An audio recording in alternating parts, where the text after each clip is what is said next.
These are the 29 top physicists who gathered to discuss groundbreaking theories and research in physics and chemistry at the prestigious Solvay Conference in Brussels in 1927. Among them, seated as the only woman, was Marie Curie. Despite competing in a male-dominated field, she's the only person to have won 2 Nobel Prizes in different scientific categories, an achievement that remains unmatched to this day. Her work changed the world and saved countless lives, but it was the very discovery that not only cost her her life, but also caused the suffering of millions. In this library, you can still die if you touch her notebook barehanded. Visitors must sign a waiver before they can even see her notebook. Marie Curie rose from a poor background, facing the harsh realities of Russian educational restrictions. Against all odds, she unexpectedly made 2 revolutionary discoveries that forever altered the landscape of science. But little did anyone know, her groundbreaking discoveries held the power to save lives and the potential to take them away. How did she achieve all this despite her challenging background? To understand, we must look back to 1867, when the Russian-occupied Polish lands were a difficult place to be, especially for girls. Marie Curie, originally named Maria Sklodowska, was born on November 7, 1867 in Warsaw, Poland. Growing up in a poor family, she faced significant challenges early on. Her father was a teacher, but due to some unfortunate investments, their financial situation took a hit.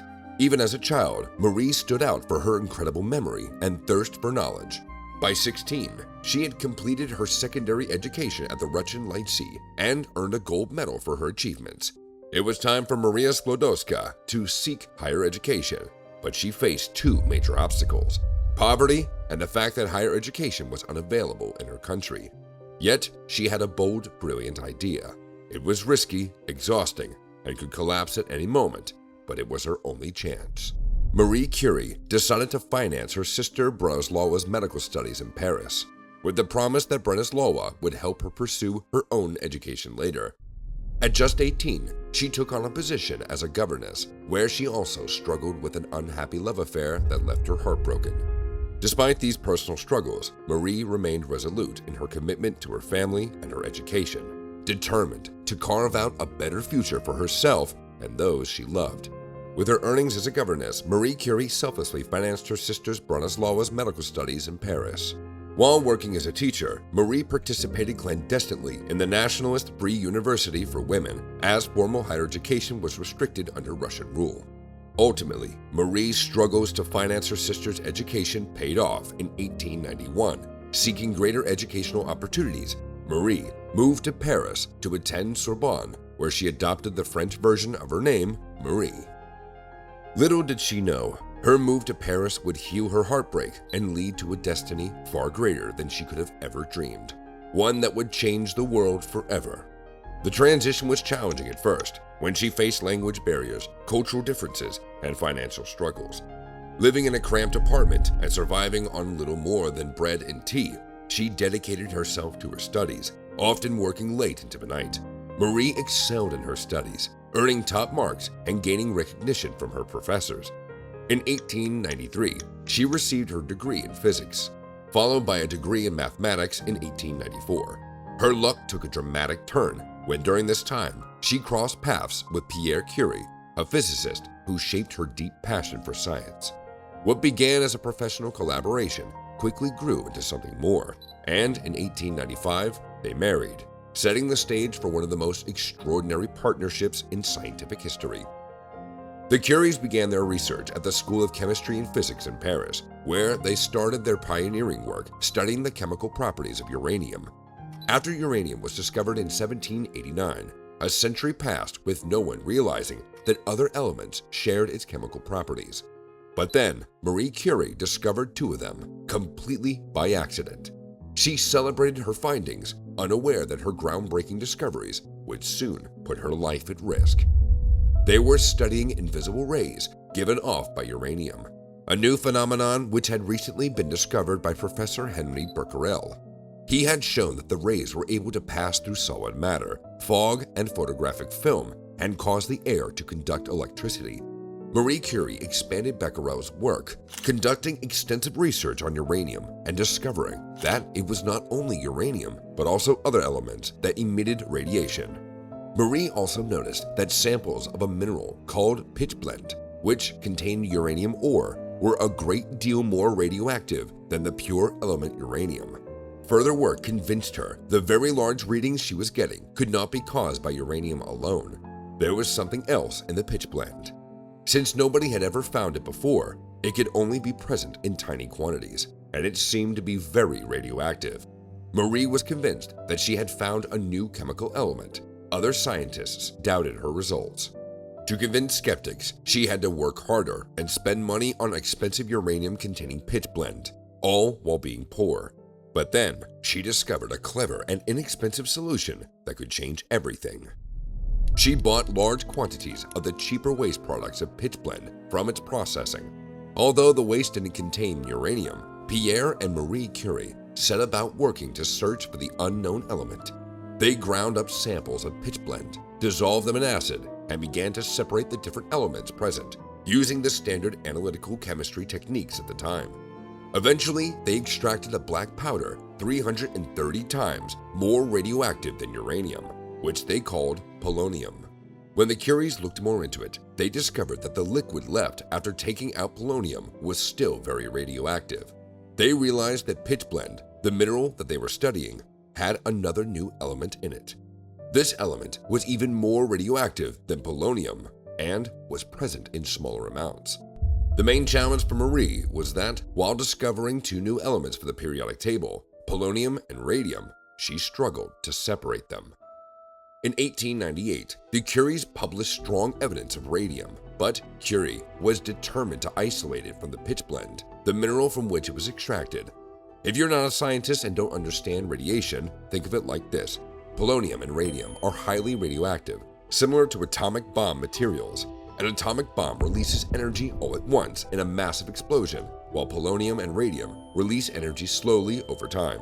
They don't explode, but their radiation can be harmful, leading to serious health risks like cancer or radiation poisoning from long-term exposure. The harmful effects of radiation weren't known at the time when Marie Curie discovered polonium and radium.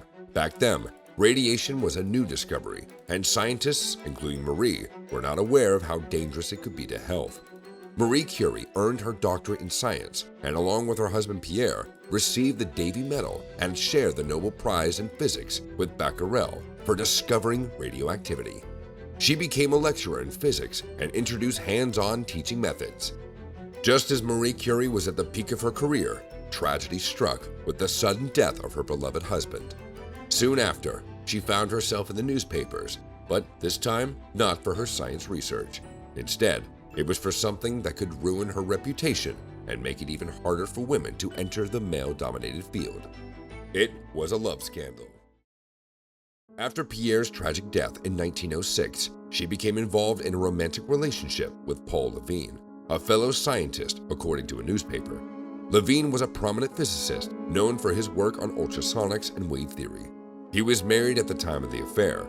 Their relationship attracted significant public attention and scandal, largely because both were notable figures in the scientific community.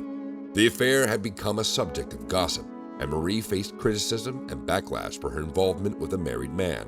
Marie Curie was already navigating the challenges of being a female scientist in a male-dominated field, and the public scrutiny over her personal life added to her difficulties. Despite the controversies, she remained focused on her research. In 1911, Marie Curie won the second Nobel Prize for chemistry for isolating pure radium. By 1914, she completed the Radium Institute at the University of Paris. During World War I, Patriot Marie took her revenge on Russia in a way only a scientist like her could imagine, and changed war dynamics in her country's favor.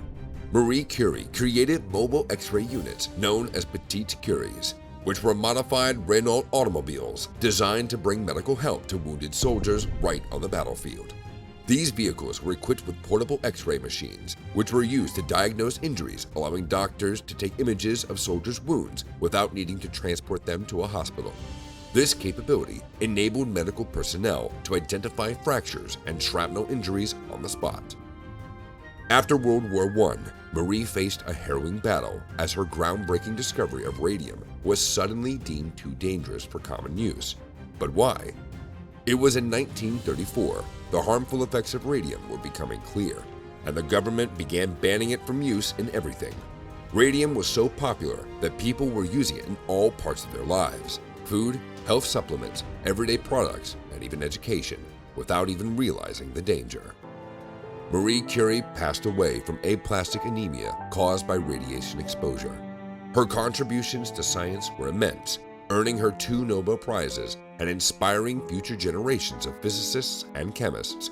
She promoted the use of radium, especially in the medical field, where it became widely known for its potential to treat cancer through radiation therapy, a major breakthrough at the time. Radium is still used to treat cancer, particularly in cases where the disease has spread to the bones, and it is effective when other types of radiation are less effective on bone tissue. Marie Curie's contributions to science, her role in advancing women's participation in research, and her impact on medicine and public health continue to resonate across various fields today.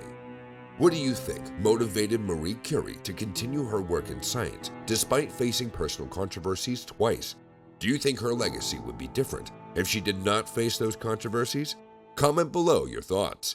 Don't forget to subscribe for more interesting biography videos that celebrate inspiring figures throughout history.